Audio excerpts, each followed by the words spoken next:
Simon, can I ask you, injury-wise, obviously you picked up a few bumps on the weekend, where you are at the moment, and things like that. Anyone ruled out? Or? No, actually no one's ruled out at the moment. We have got a number of players unable to train yesterday. A few more have come back to train today, and we'll leave selection until Thursday, and we'll be hopefully not actually as bad as we thought originally. So we're a bit more positivity in terms of the injuries today than there was maybe straight after the game. Yeah.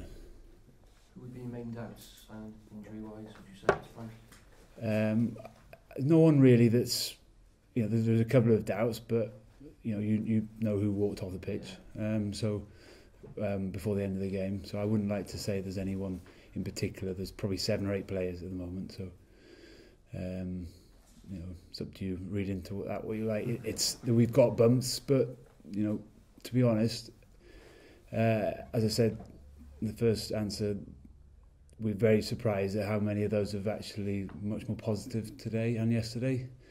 After the game, you're mentally battered as well as physically battered, and boys have come back in positive, and I think their bodies are telling them as well they're a bit more positive than we thought maybe straight after the game. Obviously John was one of those who did come off. He had a big game for you on the weekend. He's going to be crucial. Yeah, definitely. And he's one of the 7 or 8 that we still have are unable to make a decision on. So certainly not ruling him out, and there's no one that we're ruling out right now. So we will give the players until Thursday. I think we need to train as a group together on Thursday, but there's lots of positivity around, and hopefully that will rub off on the players that maybe have got a couple of bumps, and we'll try and get them to the game on Saturday. Thomas Fallerhouse had a game for the RFC on the weekend. Are you hoping for him to be involved? Yeah. He actually is another one that did pick up a little bit of a bump in the game against Moseley, but he is one of those others that we're hoping to be fit to train on Thursday. Simon, you huge win against Leinster at the beginning of the season. Can you read anything into that? No, very little. Yeah, they're a different team.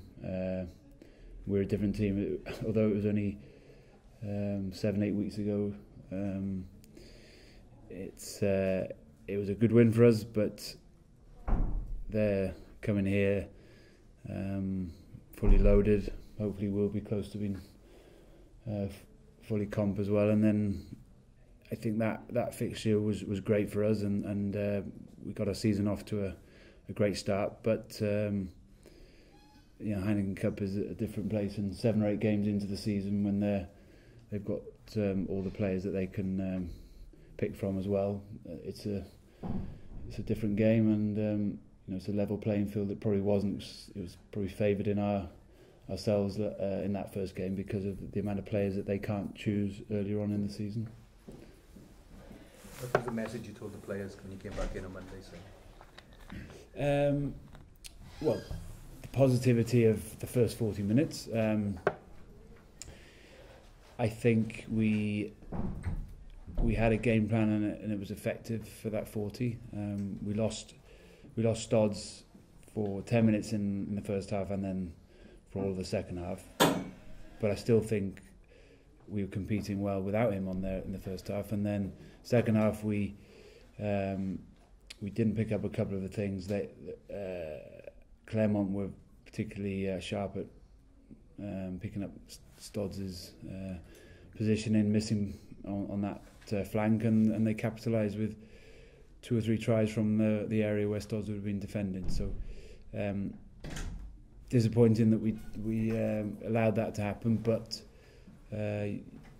you'd hope that if we were in that similar situation, and then we would fought 15 against 14, that we would have picked up similar areas to attack, and they did well. Second half, though, we even down 14 men, we still produced some good rugby, and we probably missed a couple of opportunities to score ourselves. So it wasn't all doom and gloom. We're disappointed about certain aspects of our game, but we showed for 40 that we were well in the game and competing and getting the better of them at times.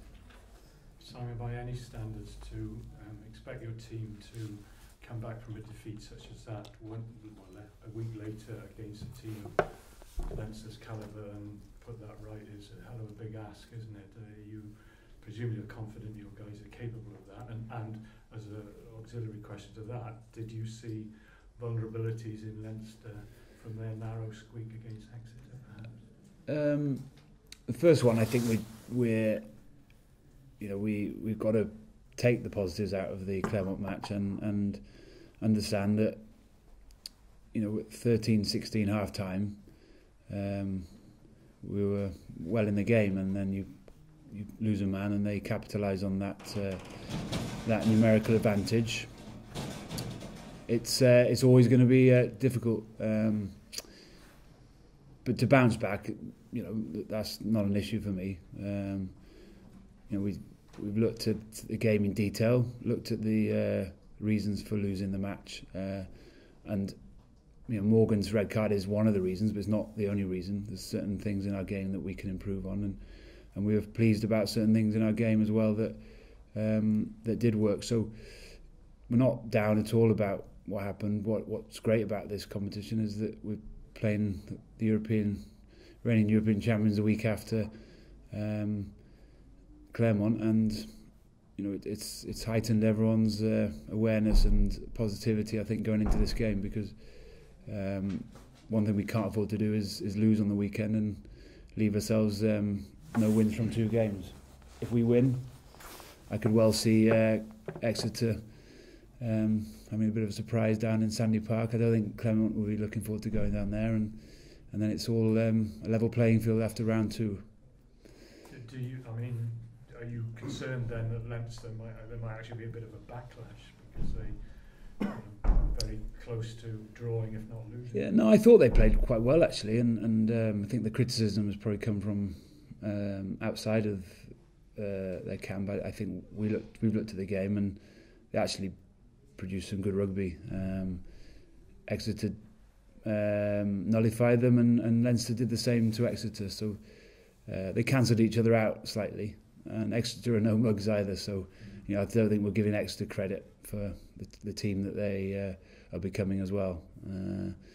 Leinster will be more than happy with winning 9-6 at home, and they'll take that at this stage of the season. I think they've lost their first game of the season a couple of years ago and still went on to win the competition. So it's they'll be more than happy to take the result and come here with a win under the belt.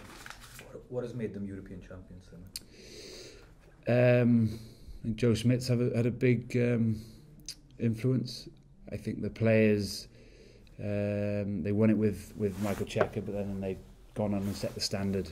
So they're able to play a couple of different types of game. They're able to play an open brand of rugby where their passing and their accuracy with the ball in hand is second to none, and then they're also able to mix it up front and play a more forward orientated game. So they've got a real good mix to their game and can play in several different conditions, which in the European Cup you need to be able to do because it's spread over such a long period and goes into winter, and you've got to deal with all the different elements that come with that. So they've taken their opportunities, and rightly so. They've won the competition 3 times now, and they've set the standard for all of us, I think.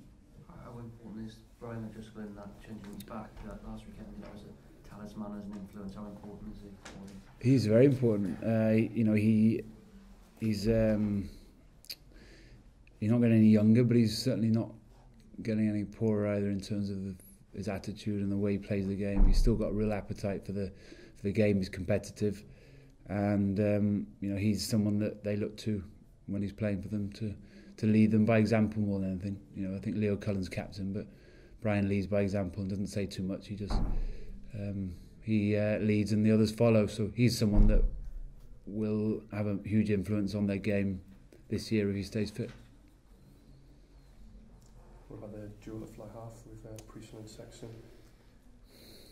It's an interesting one. They're similar types of players. Reece had a very good day on the weekend, both kicking out of hand and off the floor, so I was really pleased with his return. And I think there'd be a bit of spice there in terms of that matchup, and hopefully we can give Reece and the rest of the backline the kind of ball that will allow them to get on the front foot. So that kind of midfield trio from both teams really face each other a lot in terms of Wales, Ireland as well, and there's potential ramifications with the Lions later in the year. Yeah. I mean, I don't think those players will be thinking too far beyond this weekend and getting one over on them in their respective regional and provincial shirts. I think that's the most important thing. And they will have come up against each other on a number of occasions, but the most important thing is that they focus on performing for the clubs, I think.